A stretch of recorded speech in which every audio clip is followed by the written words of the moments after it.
할렐루야. 예, 이번 주간에 많이 더우셨죠? 뭐 이제 다음 주간, 다다음 주간 더 더워질 거라고 하는데 그래도 부산은 시원합니다. 제가 이제 요즘에 손님들을 좀 받고 있거든요. 이 휴가철이 되면 너무 손님들이 많이 와요. 미리 좀 전화를 주면 제가 어디 가 있으면 되는데 그래서 그런가 전화를 안 하고 막 와요. 형님, 저 부산역이요. 이렇게 전화가 옵니다. 그럼 가슴이 덜컥 내려앉아요. 이제 맨날 하는 얘기가 부산 왜 이렇게 시원하지? 이게 이제 맨날 하는 얘기가 시원하다는 얘기예요. 실제로 일기예보 맨날 보면서 맨날 속으로 너무너무 기뻐합니다. 야, 서울 37도 어떻게 사냐 저기서. 야, 춘천 38도 우리 어머니 어떡하시나. 내가 맨날 이제 그런 생각하면서 부산에 있어요. 참 부산이 살기 좋은 곳이다. 요즘에 날마다 그렇게 제가 느끼고 있습니다. 그렇죠? 부산을 너무 제가 사랑하는 나머지 이제 내일부터 우리가 이제 이 성경 연합 캠프를 하는데 요즘 너무 바쁘거든요. 너무 바쁘고 막 할 일이 많고 이러다 보니까 오늘 오전에 또 막 준비를 하다가 이걸 내가 왜 한다고 그래가지고 이 고생을 하고 있나. 또 식당 가니까 또 권사님들 땀을 뻘뻘 흘리면서 또 그냥 막 여기 아픈 사람 저기 아픈 사람 다 모여가지고 이렇게 하시는데 마음이 짠한 거예요. 내가 왜 이거 하겠다고 그래가지고 이렇게 다들 고생을 시키나 싶은 생각이 드는데 또 찬양을 부르니까 그 수고를 사람들은 몰라도 하나님은 아신다.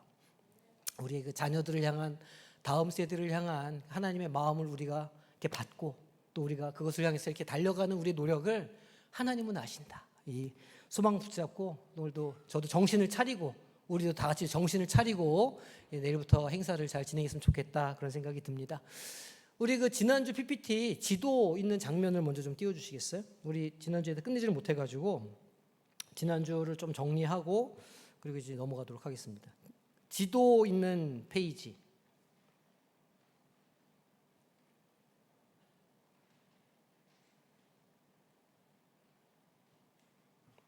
여긴가? 거기가 맞을 거예요. 그 누르면 아마 지도 있는 페이지가 나올 거예요.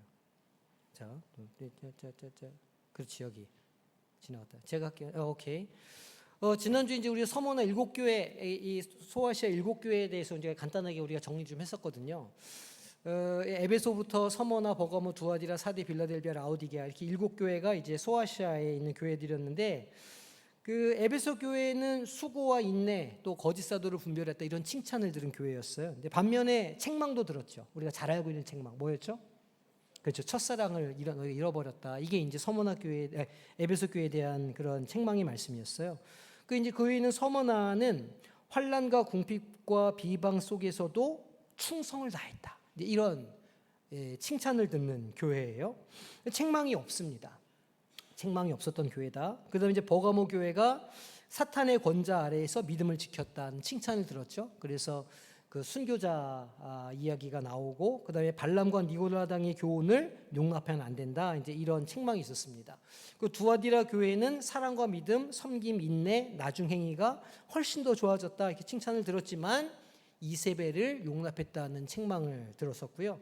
그다음에 이제 빌라델비아가 작은 능력으로 말씀을 지키고 배반치 않았다. 이런 이제 칭찬을 들었지만 칭찬을 들었어요. 그리고 이 빌라델비아 교회도 책망이 없습니다. 그리고 이제 마지막으로 라오디아 교회는 뜨겁지도 덥지도 않다. 왜냐하면 왜 그런 얘기가 나오냐면 위에 히에라볼리 파묵갈레에서는 온천물이 나오고 옆에 골로새에서는 산골에서 그 시원한 찬물이 나오는데 두 개가 거기 섞인다고 그랬잖아요. 그래서 물이 뜨뜻미지근해서 하나님이 그걸 비유적으로 차갑지도 뜨겁지도 않은 그런 신앙, 그러니까 영적으로 빈곤함에도 불구하고 자기들이 잘하고 있다고 착각하는 그 신앙을 책망했다. 이제 그런 이야기들을 했습니다. 그리고 이 7교회에 대한 이 책망과 칭찬이 그 시대에만 해당되는 건 아니다. 오늘 우리 시대의 모든 교회들에게도 이렇게 해당되는 그런 이야기들이라고 설명을 드렸어요. 기억이 나시죠?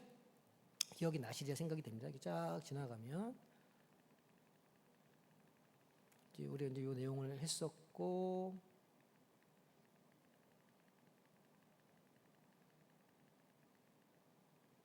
그리고 이제 우리 질문하기 넘어갈 차례인데 자 로마 제국이 시행했던 황제 숭배는 요한계시록 13장에서 어떻게 연결되느냐는 질문이에요. 그 황제 숭배는 이제 지난주에 제가 잠깐 설명드렸지만 로마 시저 황제가 이제 황제정을 시작해요. 그 전까지는 말하자면 공화국이었어요. 원로원이 두 명의 집정관을 선출해가지고 이렇게 약간 그 민주적인 정치 체제를 가지고 있었는데, 이 시저가 그 제국을 황제 단 한 사람의 황제가 이렇게 지배하는 구조로 시저가 이제 그 제국을 통일하죠. 그러면서 이제 이 독재 정이 시작되는데, 그렇게 하면서 기독교에 대한 핍박이 시작되고 어려움들이 막 시작된단 말이에요. 그래서 요한계시록 13장에 이것이 어떻게 연결이 되느냐? 13장에서는 사단이 로마 황제 또는 제 권력에게 권세를 주자 사람들이 용에게 경배하고 짐승에게도 경배한다는 거예요. 누가 이 짐승과 같으냐? 누가 능히 이로 더불어 싸우리오라고 한탄하는 장면이 나오는데, 그게 누구냐? 용이 나오는데 그게 바로 짐승, 황제를 표시한다는 거예요.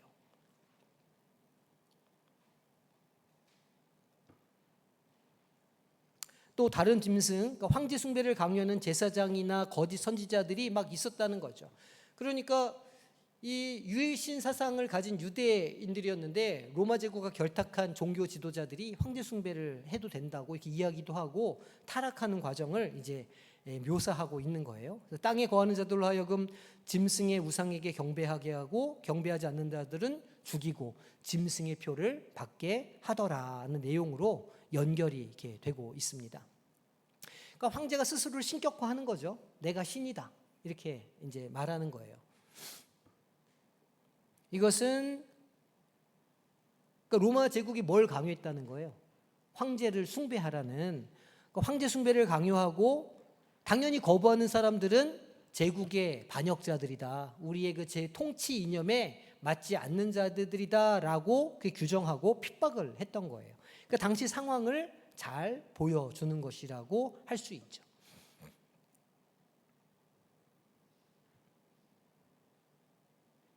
자, 두 번째, 라오디게아 교회는 예수님으로부터 책망을 받았죠. 그리고 그 이유가 무엇이었냐는 거예요. 라오디게아 교회는 차지도 않고 뜨겁지도 않다라는 책망을 받았는데, 그 이유가 뭐냐면 스스로 나는 부자라 부유하여서 부족한 것이 없다, 이렇게 생각했다는 거예요.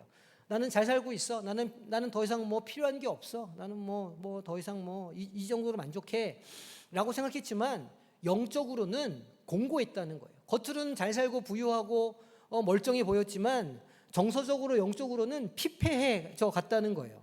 그래서 가난한 것과 눈먼 것과 벌거벗은 것을 스스로 깨닫지도 못하는 상태에 있었다.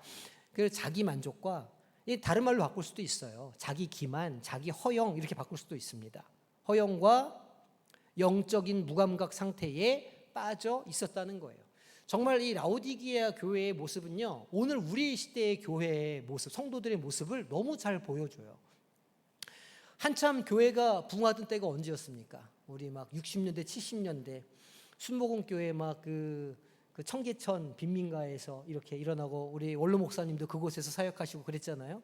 그 너무 힘들고 가난하고 이럴 때는 정말 살 수 있는 용기를 주는 곳이 교회밖에 없었던 거예요. 그 신앙 붙잡고 그 힘든 시대를 우리 부모님 세대가 살아오신 것 아닙니까? 근데 이제 그렇게 우리가 좀 잘 살고, 그래서 이제 여기 우리 부모님들 1세대 그리고 자녀들 2세대인 우리 이제 장로님들도 계시고 권사님들도 계시는데, 또 이제 3세대 우리 자녀들이 있는데, 우리 3세대는요, 우리 손자 손녀들은 부족함을 모르고 자란 아이들이에요. 얘네들은 우리 저 때만 해도 양말 이렇게 구멍 나면 기워 신고 우리 다 그렇게 신었잖아요. 그리고 연필, 몽당 연필 이렇게 짧아질 때까지 볼펜에 끼워서 그렇게 쓰고, 공책 이렇게 쓰고 지웠다가 다시 뒤집어서 쓰고 막 이렇게 갱지에다가 이렇게 이제 저만 해도 그렇게 어린 시절을 보내서 참 부족함이 많이 컸거든요. 저만 해도. 그러니까 2세대죠, 제가. 전후 2세대, 1세대, 2세대. 그런데 지금 우리 아이들은요, 부족함을 몰라요. 어디 이제 뷔페 같은 데 이렇게 가끔씩 가면 우리는 뷔페 가면 어떻게 먹습니까? 일단 하여간 거기 있는 건 다 한 번씩 담아가지고 접시를 막 이렇게 담아서 먹고 나면 배가 이만해져가지고 막 그렇게 먹잖아요. 왜냐면 뷔페고 공짜니까. 공짜는 아니죠. 다 막 먹고 싶은 대로 먹을 수 있으니까. 근데 요즘 애들은 그렇게 안 먹습니다. 싹 돌아보고 먹고 싶은 거 몇 개 끼적이고 말아요. 그럼 막 부모님은 속이 터집니다. 아니 세상에 뷔페를 와가지고 저거밖에 안 먹냐. 근데 요즘 애들은 결핍이 없는 아이들이거든요. 그러니까 그렇게 먹어도 뭐라고 할 수가 없는 그런 시대를 살고 있어요. 요즘에 애들 양말 구멍 나면 기워 주시나요? 요즘 애들 양말을 아예 신지를 않죠.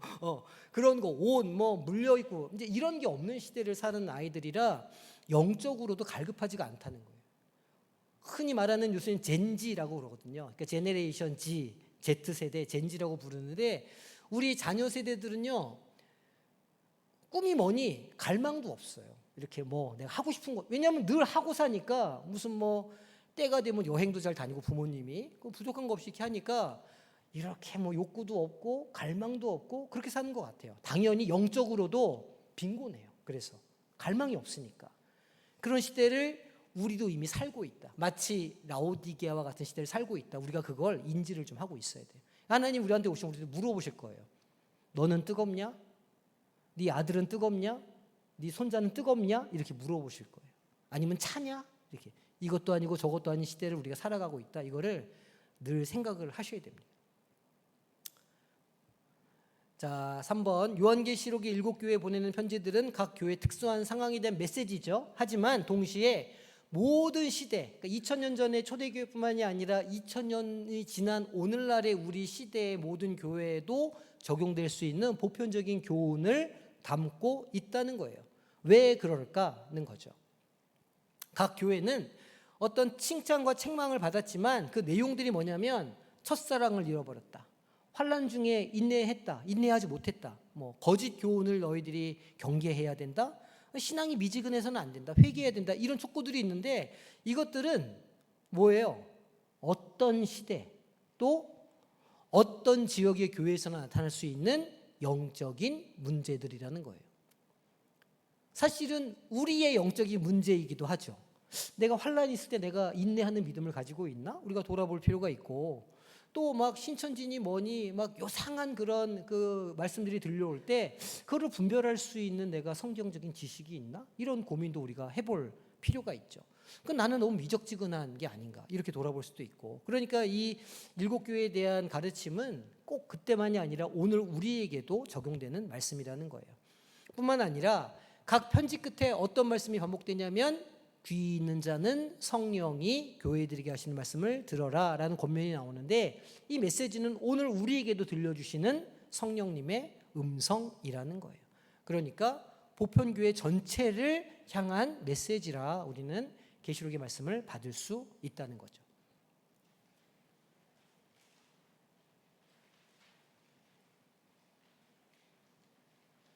자, 4번 황제 숭배가 로마 제국에 대한 충성의 시금석이었죠. 그러니까 황제 숭배를 하면 로마 제국을 인정하고 로마 제국 안에 울타리 안에 들어오는 것을 인정을 해주는 거였어요.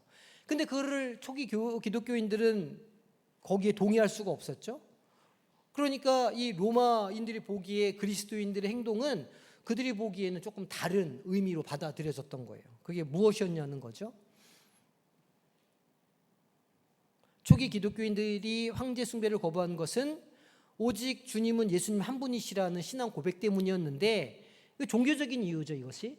그러니까 이제 이 초기 기독교인들이 황제 숭배를 거부한 것은 순수하게 종교적인 이유였어요. 그런데 그 종교적인 이유가 로마 제국에 어떻게 비춰졌냐면, 로마의 절대 권력과 황제에게 저항하는구나 이렇게 비춰졌다는 거예요. 이 로마 제국에 뭔가 연합을, 왜냐하면 로마 제국은 그 거대한 수많은 나라들을 통합한 나라이기 때문에 그 이념과 사상을 하나로 이렇게 뭉치는 게 되게 중요했거든요. 근데 그거를 방해한 게 뭐가 있나 이렇게 시저와 이 황제들이 보니까 기독교인들이에요. 왜냐하면 황제 숭배를 안 해. 자기네들의 어떤 그런 통치 이념에 동의를 안 해주는 거예요. 그러니까 이게 우리를 비판하고 저항하는구나 이렇게 이제 받아들였던 거죠. 그러니까 사실은 종교적인 이유였지만 그런 의미로 비춰졌고, 그래서 핍박이 시작됐다는 거예요. 결과적으로는 세상의 어떤 권력도 하나님의 절대 주권위에 설 수 없다고 하는, 황제일지라도 예수님보다 위에 있을 수는 없다, 이제 이런 신앙의 선언으로 확장이 됐다는 거죠. 당시 사회 질서에 대한 도전으로 비춰졌습니다. 그래서 유난히 더 황제권을 강화하고 싶었던 황제들, 예를 들면 도미티아누스 황제 같은 경우에는 그래서도 유독 핍박을 무섭고 심하게 할 수 있었다는 거예요. 이런 시대적인 상황을 우리가 이해를 해야 됩니다. 자, 5번. 에베소 교회가 처음 사랑을 받았다라고 책만을 받았는데, 오늘 우리도 우리 각자 개인이나 아니면 가정이나 교회가, 공동체가 하나님과 이웃에 대한 처음 사랑을 잃어버린 것은 아닌가. 그렇게 하지 않기 위해서는 우리는 무엇을 할 수 있을까? 우리가 고민해 보자는 거예요. 처음 사랑을 회복하기 위해서 가장 먼저 해야 할 일은 어디서 떨어졌는지를 생각하라는 거예요. 그러니까 내가 왜 사랑이 식었지? 내가 왜 하나님을 향한 열망이 점점 식어가지? 그 이유와 원인을 찾아보라는 거예요. 그래서 그것을 회개하고 처음 무엇을 가지라고 말씀하셨을까요? 행위를 가져라. 처음 행위를 가져라. 처음에 어떤 마음으로, 어떤 결심으로, 어떤 결단으로 하나님 앞에 나왔는지, 하나님께서 우리에게 은혜를 주셨을 때 그때 내 마음이 어땠었는지를 기억하고 그 마음을 회복해서 그때 했던 결단을 다시 행하라는 거예요. 권면을 따르라는 거죠. 구체적으로는 처음 구원받았을 때의 감격과 헌신을 기억하고, 그래서 말씀과 기도를 통해서 하나님과의 개인적인 관계를 새롭게 하고, 어떤 신앙생활에서 벗어나야 될까요? 한 5년, 10년 이렇게 신앙생활하면 우리의 신앙생활이 어떻게 돼요? 형식적이 되죠. 그냥 하던 거 하고, 가던 길 가고, 그냥 먹던 거 먹고, 이렇게 너무 좀 겉모습으로만 하게 되는 신앙의 모습이 있는데, 그런 것을 벗어나서 마음 중심의 진실한 것으로 그것을 바꾸라는 거예요. 그래서 하나님을 사랑하는 마음으로 그 사랑을 회복하고 동시에 이웃을 섬기는 실천을 회복해야 된다라는 거죠. 이게 처음 사랑을 지키는 모습이다라는 거죠. 그래서 정기적으로 자신의 신앙을 점검하고 공동체 안에서 서로를 격려하고 사랑의 실천을 독려해야 된다는 거예요. 정기적으로 자기의 신앙을 어떻게 점검할 수 있을까요? 매주 우리가 우리의 신앙을 어떻게 점검할 수 있죠? 주일날 예배 가운데 나아갈 때 한 주간 나를 깊이 있게 돌아보고 회개하고 말씀으로 다시 한번 스스로 순종하기를 결단하고, 이런 일들을 통해서 매주 우리가 스스로의 신앙을 점검할 수 있겠죠. 매일매일도 할 수 있어요. 개인의 경건의 시간을 통해서 아침에 일어나서 밤에 잠들기 전에 오늘 나의 삶은 어땠는지 돌아보고 또 말씀을 쫓아서 살기로 결단하고, 이런 일들을 할 수가 있단 말이에요. 그래서 반복적으로 정기적으로 내 신앙을 점검해야 하고, 또 공동체 안에서는 서로 어떻게 격려해요? 우리 목장 모임할 때, 그죠? 목장 모임할 때, 또 이렇게 개인적인 교제를 나눌 때, 이런저런 모임을 가질 때 우리가 더 열심히 잘해보자, 힘을 내자, 이렇게 서로 격려할 수 있다는 말이에요. 이런 방식으로 우리가 우리의 사랑을 회복할 수 있다는 거죠. 자, 6번 질문. 라오디게아 교회처럼 물질적으로는 풍요롭지만 영적으로는 미지근한 상태에 빠질 위험이 오늘 우리에게도 있을까요, 없을까요? 있어요. 그런 위협에 빠졌을까요, 안 빠졌을까요? 오늘 너무들 순종하시는데요. 다 우리 다 그런 상태에 우리가 있다는 거예요. 그러면 어떻게 해야 영적인 분별력을 가지고 하나님께서 보시기에 우리가 그런 뜨거운 신앙을, 그렇다고 또 차가운 신앙으로 가면 안 돼요. 뜨겁거나 차갑거나 해야 된다면 난 차갑겠다, 뭐 이렇게 하면 안 되고 우리는 뜨거운 데로 가야 되는데, 어떻게 그걸 유지할 수 있겠느냐는 거예요. 먼저 부족함이 없는 우리의 삶이, 우리가 부족함이 없지 않습니까? 지금 우리가 느끼는 그 가난은요, 상대적인 박탈감이에요. 상대적인 가난, 물리적인 가난이 아니라는 말이에요. 진짜 우리 인구 중에 실제로 물리적인 그런 가난을 경험한 분들이 있기는 하지만 굉장히 많은 부분에서 사회 보장을 통해서, 사회 복지를 통해서 그분들이 삶을 살아가요. 예전처럼 정말 그렇게 막 너무너무 힘든 분들은 많이 없는 때예요.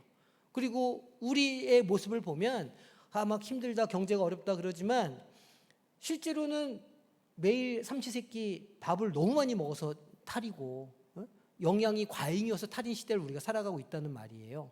그래서 우리가 필요한 게 없기 때문에, 경제적으로 물리적으로 힘든, 너무 우리가 괴로운 일이 없기 때문에 도리어 우리가 영적으로 나태해지는 것은 아닌가 잘 경계해 봐야 된다는 겁니다.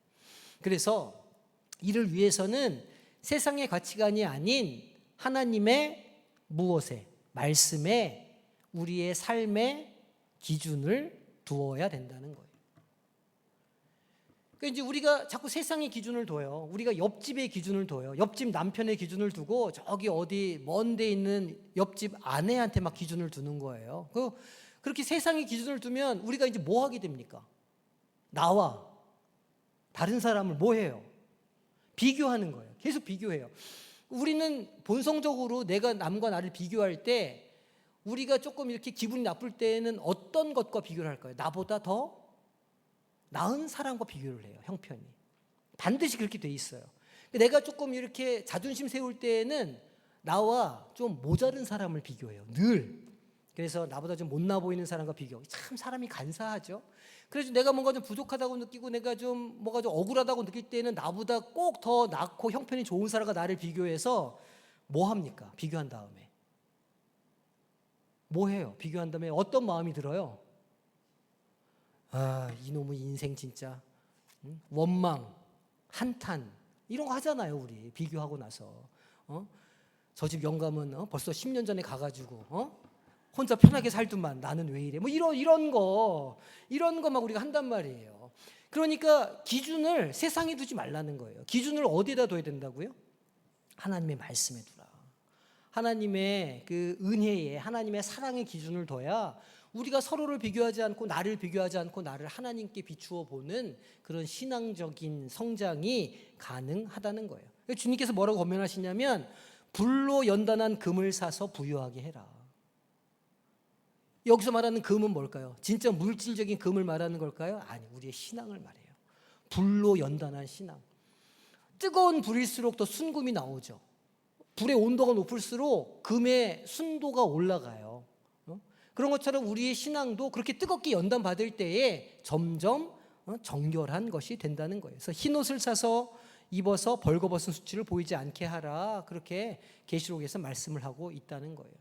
그러니까 그 시대의 그 라오디게아 교인들이 어땠다는 거예요. 그 종말의 때에 막 향락에 겨워가지고 그 라오디게아 진짜 잘 사는 곳이에요. 말씀드렸지만 유적이 어마어마해요. 원형 극장이 2개나 있어요. 한 도시 안에.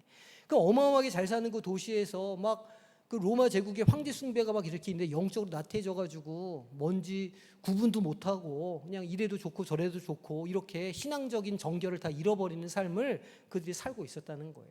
그러니까 이런 말씀을 주시죠. 우리 시대랑 똑같아요. 다를 바가 하나도 없어요. 시련을 통해서 정금같이 나오는 믿음을 가져야 된다. 그리스도의 의로 옷 입는 거룩함을 가지라는 거예요. 영적 진리를 깨닫는 지혜를 구하고 세상의 안락함에 안주하지 말라는 거예요. 편안한 거. 우리의 본성은 편안한 거 좋아하잖아요. 우리의 본성은 이렇게 더운 날 되면 시원한 데 있고 싶은 게 당연해요. 이런 더운 날 누가 땀 흘리는 거 하고 싶습니까? 편안한 데 있고 싶지. 그리고 힘든 일 하고 싶은 거 당연하고, 건강하려면 풀 많이 먹고 뭐 이렇게 해야 되는데 풀보다는 미디움 소만 사랑할 수밖에 없는 게 우리의 신앙과 믿음 아니겠어요? 그러니까 우리 본성을 쫓아 살아가다 보면 이렇게 뜨겁지도 차갑지도 않은 신앙으로 갈 수밖에 없다. 우리는 그걸 경계해야 된다는 거예요. 자, 이게 이제 지난주에 얘기했고 내용을 요약해 보면, 자, 1세기 로마 제국은 정치적으로 안정이 되어 있었죠. 그래서 우리가 지난주에 봤지만 이 페르시아 제국이 확장해 놓은 경계, 제국을 확장하면 여기까지 할 수 있구나라는 걸 페르시아 제국이 보여줬어요. 바사 제국이. 바사 제국의 수도가 어디였어요? 수산, 그죠? 수산에서 예루살렘까지 거리가 얼마나 될까요? 1,500km. 1,500km를 따지면 서울에서 홋카이도까지 삿포로까지 가면 1,500km. 서울에서 블라디보스토크까지 가면, 부산에서 블라디보스토크까지 가면 1,500km. 굉장히 먼 거리예요. 거기까지 잡혀갔던 거죠. 어쨌든 그렇게 이 바사 제국이 확장이 어디까지 될 수 있는지를 보여줬고, 그 다음에 마케도니아 알렉산더 제왕이 나도 거기까지 제국을 확장할 거야. 그래서 제국을 똑같은 경계를 확장을 하죠. 그런데 그러면서 뭐를 퍼뜨렸다고요? 언어, 헬라어를 퍼뜨려서 마치 헬라어만 알면 그 시대의 모든 세계를 다 돌아다닐 수 있는 기반을 마련했고, 그 다음에 로마 제국이 뭘 했죠? 로마 제국이 멋진 도로를 놓았어요. 옛날에는 산길로 이렇게 다녀야 되는데 말하자면 고속도로를 쫙 놔가지고 그 전 세계를, 그 모든 제국을 마차를 타고 말을 타고 편안하게 다닐 수 있는 길을 놨다는 거예요. 그리고 복음이 헬라어와 그 로마의 길을 통해서 열방으로 퍼져나가게 되는 기회가 됐다. 로마가 그러한 정치적인 안정, 경제적인 번영을 닦아 놓았다는 거예요. 그리고 계시록이 어떻게 연결이 되냐면 큰 성 바벨론이 즉 로마를 상징하는 것이고 짐승에게 경배한다, 황제 숭배를 말하는 것이다는 거예요. 성도들이 왜 핍박을 받게 되었는가를 보여주죠. 소아시아 7교회를 보면 각 교회의 지리적, 역사적, 영적인 상황과 칭찬, 책망, 권면, 약속을 보여주고 있어요. 요한계시록의 2차 수신자들, 그러니까 요한계시록은 회람서신이에요. 써가지고 돌려봐 한 거거든요. 그 편지가 어떻게 돌았다고요? 에베소를 시작해가지고 시계 반대 방향으로 편지가 돌았다는 말이에요. 그래서 당시 교회의 실질적인 문제를 보여줬는데 오늘날에도 여전했다는 거죠. 자, 이 정도로 내용을 요약할 수 있겠습니다. 그리고 암송 구절이 이거는 이제 오늘의 암송 구절이에요. 오늘의 암송 구절. 지난주 우리 3과의 암송 구절은 다 해오셨죠? 대답을 안 하시는데. 자, 이번 주 PPT 띄워주세요. 넘어가겠습니다. 이 원래 계획상 오늘 끝나야 되는데 오늘 못 끝날 것 같아요. 다음 주에 마무리를 하는 걸로. 자, 오늘 5강.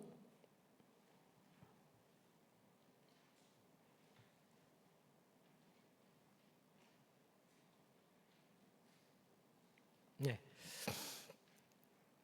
오늘 이제 요한계시록을 우리가 어떻게 맞이해야 되는가, 어떤 마음으로 또 어떤 그런 태도로 우리가 요한계시록을 봐야 하는가에 대해서 오늘 간략하게 좀 설명을 해드릴 거예요. 이 세상엔 좋은 것들이 있어요. 푸르도 나으리. 그리고 그건 싸워서 지킬 가치가 있고요. 그 번지의 재앙에 작은 난장이가 말하는 이야기입니다. 실제로 싸워서 지킬 가치들이 우리 인생들에게 있죠. 어떤 사람들은 돈을 위해서, 어떤 사람들은 어떤 그 권력을 위해서 막 희생하지만 그리스도인들은 무엇을 지키기 위해서 살아가죠? 우리의 믿음을 지키기 위해서 살아간다. 2000년 전에 초대교회 교인들이 그것을 위해서 지킨 사람들이에요.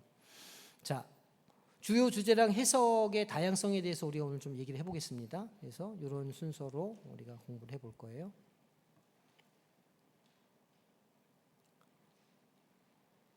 자, 오늘 강의는 앞선 우리 1과 2과 3과 4과를 좀 종합해서 이 요한계시록이 가지고 있는 핵심적인 신학적인 내용들이 뭔가를 좀 정리를 한번 오늘 간단하게 좀 하도록 하겠습니다. 또 하나님의 절대 주권, 어린 양 예수 그리스도의 승리, 또 심판과 구원, 교회 역할, 새 창조 이런 주제들이 어떤 내용인가, 어떤 의미인가를 간략하게 좀 우리가 살펴보도록 하겠고요. 그리고 또 요한계시록을 해석하는 4가지의 관점이 있어요. 과거주의, 역사주의, 미래주의, 이상주의. 이 4가지 관점을 제가 간략하게 설명을 할 거예요. 그래서 우리가 이제 다음 학기에 요한계시록을 실제로 우리가 공부할 때에는 각 관점별로 어떻게 해석을 하는지도 우리가 좀 살펴보려고 해요. 그래서 이것들에 대해서 오늘 간략하게 좀 설명을 좀 해드리겠습니다. 그리고 이 요한계시록을 진짜 공부하는 우리의 태도나 우리의 자세가 어때야 되는가까지 우리가 이번 과에서 하도록 할게요. 자, 이번 주 암송 기억하시죠? 쉬웠어요. 해볼까요? 너무 조용한데. 마태복음 24장 42절. 그러므로 깨어있으라. 기억나시죠? 자, 그러므로 깨어있으라. 자, 시작.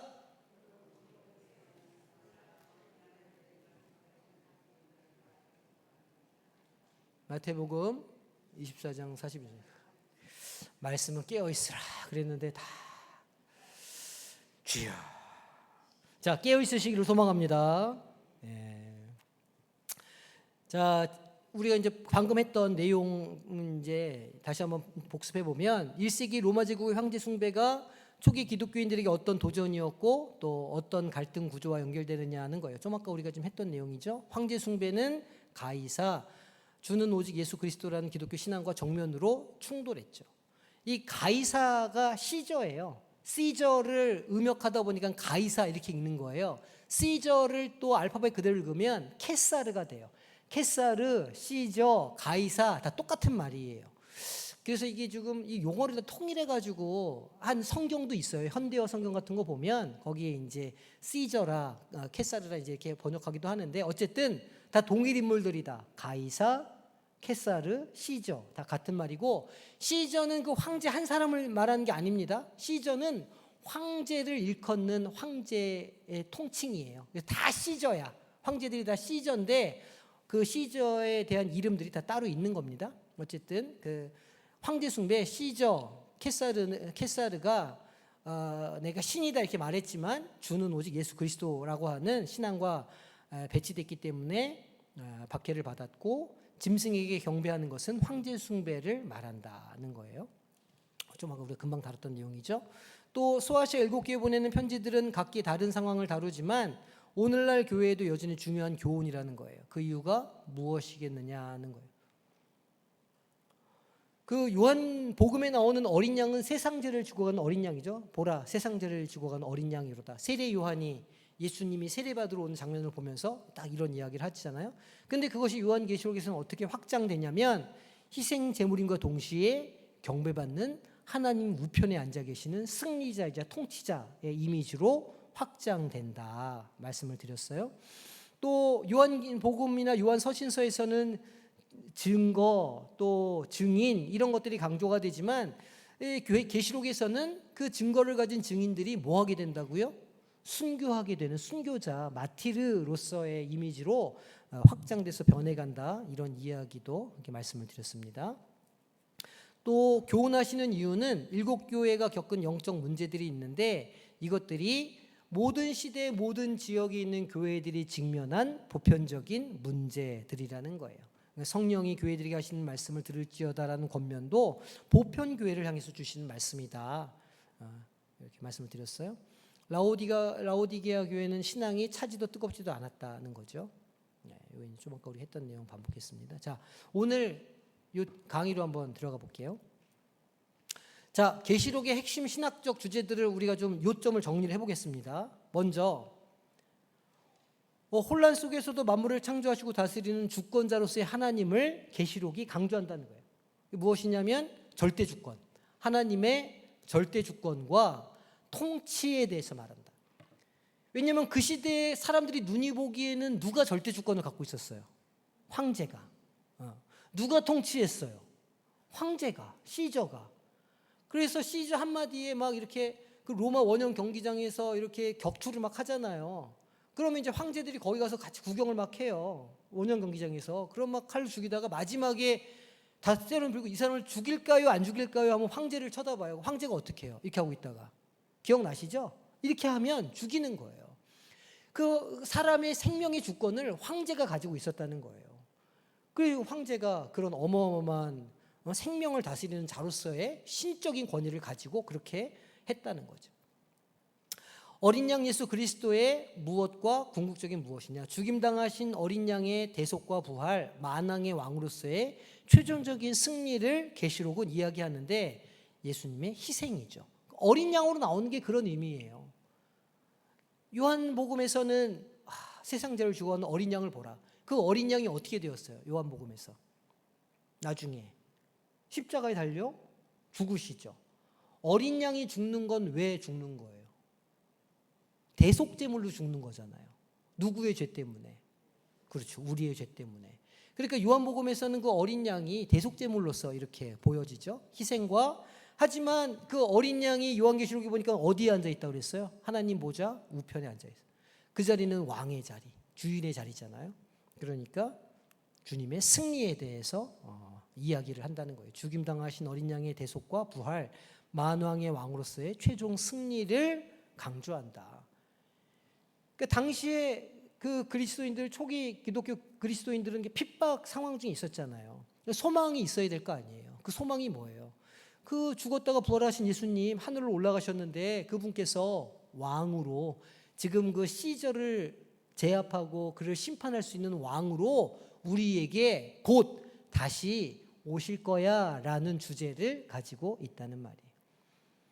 이거를 오늘 우리 시대의 언어로 바꿔볼 수도 있겠죠. 오늘 내 삶이 좀 빡빡해요. 내 삶이 좀 힘들어. 내 삶이 좀 고난이 있어요.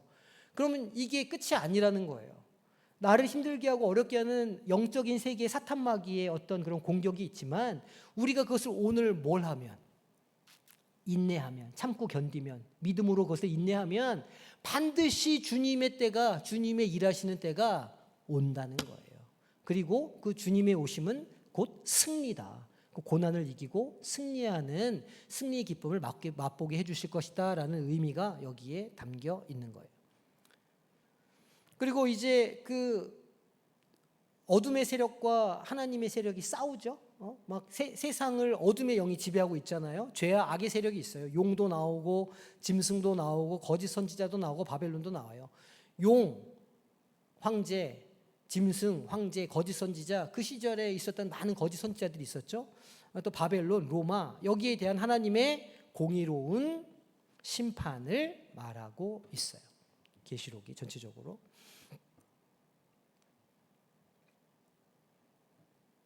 또 하나님의 백성이며 제사장 나라, 말씀의 증거를 지키는 증인 공동체로서 핍박 중에 인내와 순교를 요구하는데, 교회에 무엇을 요구하냐면 정체성과 사명을 요구해요.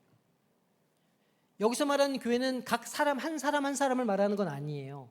그 사람들이 모여있는 소아시아의 7교회, 예루살렘에 있는 교회, 안디옥에 있는 교회, 로마에 있는 교회, 그 당시에 예수를 주라 고백하는 그리스도인들이 모여있는 공동체를 말하는 거예요. 그 그리스도의 공동체들이 문을 다 닫고 땅속으로 땅굴을 파고 내려가고 숨고 가난으로 죽고 굶어 죽고 맹수에게 물려 죽고 순교당하고 이런 시대였잖아요. 그러니까 그럴 때일수록 어떻게 해야 돼요? 공동체가 서로를 지켜주고 보호하고 뭉쳐야 되는 거예요. 입으로는 그리스도인이라고 말을 못해요. 하지만 물고기 여기다가 이렇게 새겨가지고 악수할 때 손가락 하나 접어서 악수하면서 자기의 그리스도인을 나타내고, 이런 식으로 공동체가 서로를 지키고 그 믿음을 지켜가는 역할을 감당했다는 거예요. 그 당시에. 그렇게 하면서 뭐를 꿈꾼 거예요? 궁극적인 구원과 새 창조를 꿈꿨다는 거죠. 새 하늘과 새 땅과 새 예루살렘이 도래할 것이다. 이 요한계시록의 새 하늘과 새 땅은요, 이 땅을 완전히 없애버리고 이 땅을 완전히 심판해서 마치 소돔과 고모라처럼 불비를 내려가지고 이 땅은 다 버리고 하나님께서 주시는 새로운 나라로 옮겨가는 걸 의미하는 게 아니에요. 요한계시록의 새 하늘과 새 땅은 처음 창조하셨던 그 모습으로 우리가 살고 있는 이 땅이 새롭게 되는 걸 의미해요. 그러니까 우리가 어디론가로 가는 게 아니고 우리 이 땅으로 하나님의 임재가 다시 오셔서 이 땅을 다시 옛 하나님의 영광의 땅으로 회복시켜 주신다는 의미예요. 그러니까 우리가 이 새하늘과 새 땅을 우리가 어디 딴 데로 가는 거라고 생각하시면 안 돼요. 그러니까 만약 우리가 종말의 때를 살고 있어요. 우리가 새하늘과 새 땅을 막 꿈꾸면서 막 살아가야 돼요. 그러면 동시에 우리는 뭘 해야 되는 거예요? 우리가 살고 있는 이곳을 하나님의 나라로 만들기 위한 오늘의 노력을 동시에 해야 된다는 거예요. 그러니까 종말론이 가지고 있는, 시한부 종말론이 가지고 있는 문제가 뭐냐? 우리 들림받으면 이 땅은 아무것도 아니야 말하잖아요. 그런데 요한계시록이 말하는 새하늘과 새 땅은 우리 죽어서 어디론가 가버리는 게 아니라는 거예요. 바로 이곳, 우리가 살고 있는 이 자리, 우리의 삶의 현장을 하나님께서 새롭게 하시고 온전하게 하신다라는 의미다. 이게 되게 중요해요. 그래서 예배의 중요성을 또 강조하죠. 하늘 보좌 앞에 예배가 나오는데 그 믿는 자들이 합당한 반응이고 승리의 원동력이라는 거예요. 지금도 핍박받는 나라들이 있죠. 뭐 스탄 이렇게 끝나는 국가들도 있고, 또 중동에 있는 여러 나라들도 있고, 북한도 있고, 지금도 지하에서 예배하는 예배 공동체들이 있다는 거예요. 큰 소리로 예배를 드리지 못해요. 숨죽여서 작은 소리로 예배해요. 하지만 그곳에서 예배한다는 게 굉장히 중요한 거예요. 왜냐하면 예배하는 곳은 하나님의 임재가 있거든요. 하나님의 임재가 있는 곳은 하나님의 나라가 돼요. 그러니까 하나님의 나라가 어디 있느냐? 북한 땅에도 있고, 스탄으로 끝나는 저 아랍 국가들에도 있고, 중동의 그 이슬람으로 가득한 그곳에도 하나님의 나라가 있어요, 없어요? 있어요. 왜? 거기에 하나님을 예배하는 사람들이 있기 때문에. 그 초기 기독교 로마의 압제가 막 심했던 그 시절에 사람들이 지하에 동굴에 숨어서 예배드리잖아요. 우리 예배터 가봤잖아요. 그곳에서 사람들이 예배드려요. 그 로마 제국 한복판에서 그곳에 하나님의 나라가 임해요. 놀라운 신비죠. 그곳에서 하나님의 나라가 자라나기 시작해요.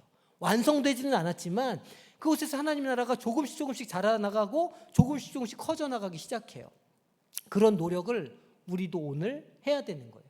우리가 이제 내일부터 행사를 하지만 우리가 이거 한다고 막 애들이 막 여기서 막 성령 받아가지고 얼굴이 막 머리가 하얗게 변하고 막 갑자기 막 애들이 방언을 하고, 물론 그럴 수도 있죠. 하지만 대부분의 경우 우리의 신앙생활은 그런 극적인 변화를 경험하지 못해요. 하나님의 나라가 여기 임했나? 헷갈려요. 야, 이 가정, 우리 가정, 내가 비록 우리 자녀랑 여기서 예배드리고 찬송가 부르고 예배는 드리지만 여기 진짜 하나님의 나라가 임했어? 우리는 의심을 하잖아요.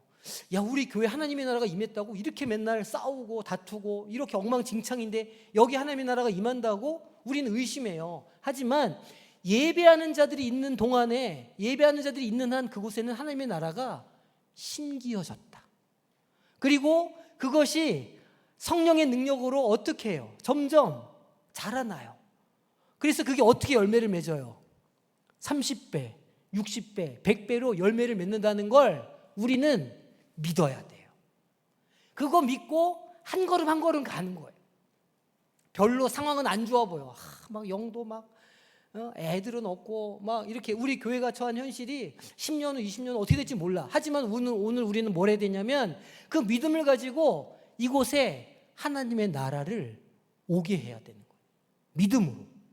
그렇게 2000년 전에 초대교회의 그 성도들이 믿음을 지켜서 하나님의 나라를 이 땅 가운데 심었고 2000년 후에 지금 그 열매가 어떻게 됐어요? 전 세계를 통해서 하나님의 섭리를 따라 로마 제국의 그 길을 따라 전 세계로 뻗어져 나갔고 심지어는 기독교가 로마의 국교가 되고 그 종교개혁이 일어나고 복음이 우리에게까지 전해져 왔다는 거예요. 그러니까 우리의 눈에는 안 보일 수도 있어요. 야, 그 작은 씨앗처럼 그거 어디 쓸 데가 있다고 겨자씨만한 거 그거 어디다 쓰냐? 아니에요. 그게 심겨져야 돼. 그거를 심는 믿음이 우리한테 있어야 돼요. 그러면 그 뒷일은 우리가 할 일이 아니에요. 그 뒷일은 누가 하셔요? 하나님이 하신다. 우리가 교회에서 하는 일이 다 그렇습니다.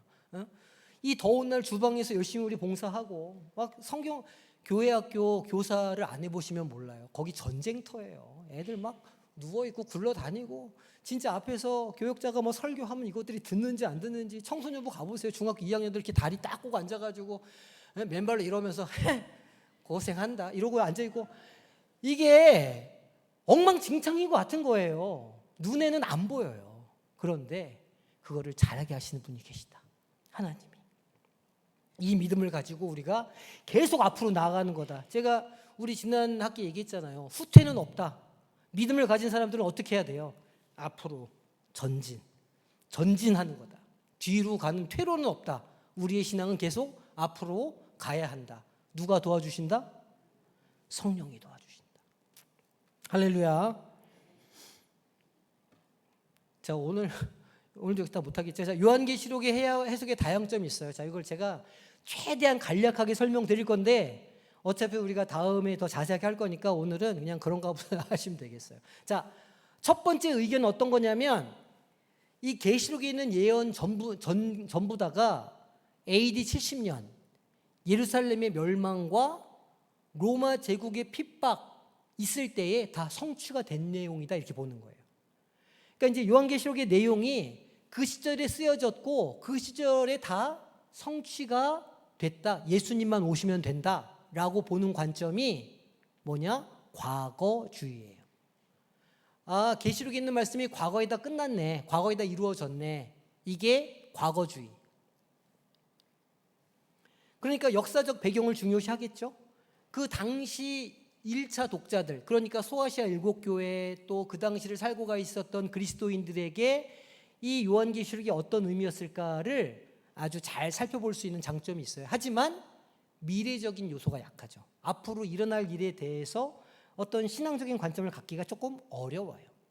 자, 두 번째 관점은 뭐냐? 예언이 교회에서 2000년 동안 조금씩 이루어졌다는 거예요. 그리고 지금도 진행 중이고 미래에도 이루어졌다는 거예요. 하나님이 2000년 역사 가운데 계속 개입하셔가지고 그 상징적인 계시록의 내용들이 많이 이루어졌다. 이거는 천주교가 주장하는 내용이에요. 그래서 교황권을 강화하고 역사적으로 교황이 이렇게 설 수 있도록 요한계시록의 내용을 많이 가져다가 합리화했어요. 이걸 뭐라고 부르냐? 역사주의라고 불러요. 단점이 뭐냐면 자의적으로 연결한다는 거예요. 성경의 내용을 자기네들의 입맛에 맞게 이렇게 해가지고 이렇게 했다. 이게 역사주의.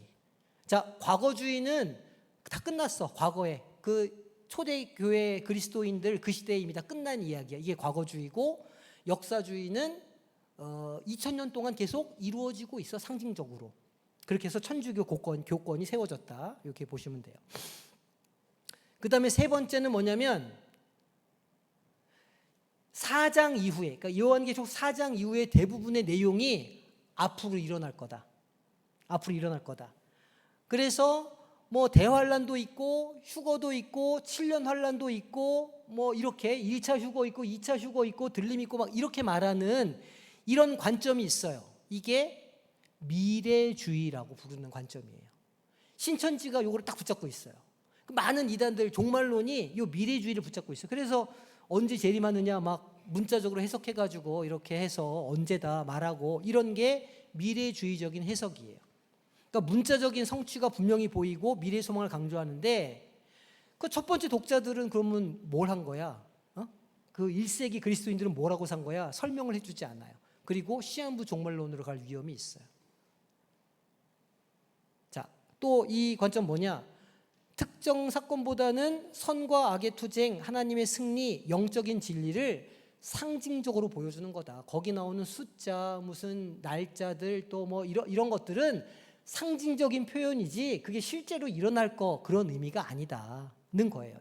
이게 어떤 거냐면 이상주의 혹은 영해주의라고 부르는 관점이에요. 계시록을 해석하는. 마지막으로 뭐가 있느냐? 마지막으로 여러 관점들의 통찰을 참고해가지고 다중적으로 의미를 이렇게 파악하려고 하는, 그러니까 뭐 하나에 이렇게 매몰되는 게 아니고 전체적으로 이 관점들을 다 골고루 보려고 하는 균형 잡힌 접근이 있어요. 혼합주의라고도 불러요. 그 유튜브를 찾아보시면 그 이찬수 목사님이 2023년, 2024년 요때 요한계시록을 강의하신 게 나옵니다. 유튜브에 찾아보시면. 근데 제가 그 이찬수 목사님 요한계시록 강의를 듣고 은혜를 되게 많이 받았어요. 그러니까 이찬수 목사님의 이 강의 관점을 요 네 가지 관점으로 비춰서 보면 어떤 관점을 갖고 계시냐면, 과거주의 위에, 그러니까 2000년 전에 일어났던 그 초기 성도들에게 전해주셨던 말씀 토대 위에 이상주의적인 해석을 하셔요. 그리고 제가 이제 요한계시록을 강의를 할 건데, 공부를 할 건데, 저도 그런 관점을 가지고 설명을 드릴 거예요. 그러니까 과거 2000년 전에 일어났던 그 일들이 그들에게 어떤 의미가 있었는 것인지를 먼저 우리가 살펴보고, 그리고 나서 그러면 그게 오늘 우리에게는 어떤 의미가 있어? 이렇게 보자는 거예요. 이해가 안 되시죠? 그렇다. 자, 이거 이제 우리가 자세하게 할 거니까 나중에. 자, 그래서 이 계시록을 우리가 공부를 하기 위한 바람직한 자세가 뭐가 있냐는 거예요. 자, 중요한 건 말씀을 아무리 읽어도 누가 역사하지 않으시면, 맞아요, 성령이 우리 안에 이렇게 탁 건드려 주시고 우리의 눈을 탁 열어 주시지 않으면 그 말씀을 깨달을 수가 없어요. 결국은 우리가 이 공부를 할 때 이 계시록의 말씀이 내 안에 살아 역사하는 말씀이 되게 하여 주시옵소서. 우리 기도해야 돼요. 기도하자는 거예요. 그리고 또 겸손해야 되겠죠. 이거는 이렇게 해석하는 거야 이렇게 해가지고 어떤 하나 관점에 막 매몰돼가지고 막 또 그렇게 막 이상하게 주장하는 것도 썩 바른 태도는 아니다. 다양한 의견이 무엇인지도 살펴보고 우리에게 오늘 정말 필요한 그런 해석이 무엇인가를 살펴볼 수 있는 그런 약간 거리, 그런 것도 좀 필요하다는 거예요. 그리고 어떤 한 단어 막 한 상징에 꽂혀가지고 막 이렇게 하는 게 아니고 전체적인 맥락을 보면서 이게 어떤 의미겠구나라는 거를 볼 수 있는 그런 생각도 있어야 돼요. 지금 제가 계시록을 왜 하냐면 제가 얘기 드렸죠. 기독론의 마지막 단추로 이거 한다. 결국은 구속사에서 예수님의 이야기의 마지막으로 요한계시록을 하는 것이기 때문에 계시록을 구속사의 관점에서 봐야 된다는 거예요. 이거 나중에 이제 공부하면서 우리가 더 자세하게 좀 다뤄보도록 하겠습니다. 자, 그리고 요한계시록만 딱 떨어뜨려서 보면 안 되고 성경 전체의 연관성 속에서 이해해야 된다. 구속사 안에서 보고 그 다음에 다니엘, 에스겔, 이사야, 스가랴와 같은 예언서들과의 관계 속에서도 우리가 이것을 살펴봐야 된다. 그리고 2000년 전 그 핍박받던 그 우리 초대교회 그리스도인들의 상황을 고려하고 우리가 읽을 수 있어야 된다는 거예요. 그리고 막 무서운 책 막 심판 오면 어떡하냐, 휴거 막 나는 휴거 되는데 남편은 휴거 안 되면 어떡하냐, 뭐 이런 거 있잖아요. 저는 옛날에 그 휴거라는 영화 보고 너무 무서웠거든요. 왜냐하면 나는 내가 휴거가 안 될 걸 아는데 워낙 막 못 사니까 고등학교 때. 근데 방문 열는데 엄마가 안 계셔. 나 그럴까 봐 너무 무서웠거든요. 휴거 영화를 보고 나서. 그 영화 보면 기억나시죠? 휴가 막 그런 내용 나오잖아요. 근데 성경은 우리에게 공포와 두려움을 주는 책이 아니라는 거예요. 그렇게 해석하면 안 된다는 거죠. 거룩한 삶을 살게 하기엔 동기를 주고 소망을 주는 책이지 우리를 무섭게 하고 공포에 떨게 만드는 책이 아니다. 이거를 보시자는 거예요. 자, 오늘도 시간이 다 되었기 때문에 이 내용 질문하기랑 총정리는 다음 주에 해서 마무리하는 것으로 이렇게 하겠습니다. 자, 이번 주 그러면 암송 구절이 우리 4과 암송 구절이에요. 그죠? 4과 암송 구절 한번 읽어볼까요, 우리? 자, 4강 암송 구절 한 목소리로 우리 한번 읽어보겠습니다. 마태복음 여기 자, 한 목소리로 시작.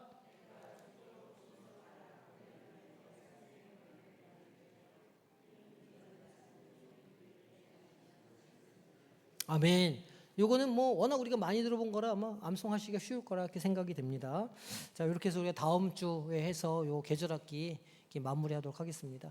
굉장히 어려운 강의인데 오늘도 아주 눈을 초롱초롱하게 뜬 것으로 믿고 이렇게 따라와 주셔서 감사를 드립니다. 깨어 있으라. 할렐루야.